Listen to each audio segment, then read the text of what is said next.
High বন্ধুরা, আজ রবিবার দুপুরে আমার রান্নাঘরের মেনুতে কী হয়েছে আপনাদের সঙ্গে শেয়ার করব। একারি ভাত, বেতো শাক, শীতের খাবার। এটা আমার ঘরে রোজ হবে। করেছি, এটা আমার ভীষণ ফেভারিট। আমার ঘরে রোজ হবে করা মানে এটা আমার ঘরে রোজ হবে, এটা আমার ভীষণ ফেভারিট। আচ্ছা, তারপরে আছে শিম দিয়ে, বেশি করে রসুন দিয়ে, ধনেপাতা, টমেটো দিয়ে শিমের ঘ্যাট।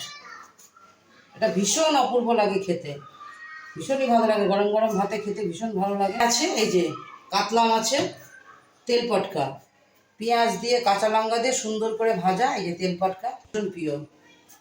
তারপরে আছে আর এই যে সানডে স্পেশাল দুপুরের কষা, লাল লাল করে মাংস, চিকেন কষা।